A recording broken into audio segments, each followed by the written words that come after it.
امام نيكولاس اوتاميندي. يا حلوه حلوه حلوه حلوه، تلعب عاليه، ابعاد، تسديد، الله الله، دي ماريا دي ماريا دي ماريا.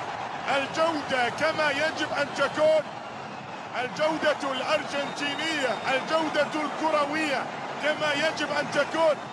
نعم، الكرة لعبت أنخيل دي ماريا، هذا اللاعب الحاضر أكونيا، ماركوس أكونيا هو اللي جاب العرضية ظهير أيسر، لكن الجودة كما يجب أن تكون، الجودة كما يجب أن تكون. نعم، لعبت العرضية المثالية، مرت بالمناسبة من الحسن صالح، شوف كان يا دوب يلمسها ما لمسها. حلوة حلوة حلوة حلوة حلوة، الله الله يا ولد، الله يا عبد الله، يا حارب عبد الله سهيل، الله الله الله الله على الكرة. شوف شوف شوف شوف شوف شوف المرور، شوف السرعة، ونقلت وخطيرة وفرصة وهدف، هدف ثالث للأرجنتين، هدف ثالث للأرجنتين. وأنخيل دي ماريا، أنخيل دي ماريا نعم يقدم مباراة ممتازة، أنخيل دي ماريا، ويسجل هنا الهدف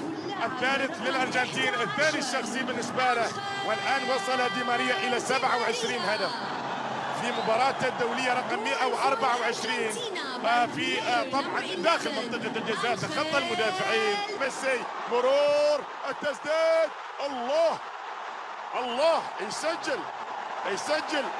وأنا قلت تسجيل الأهداف عند ميسي مثل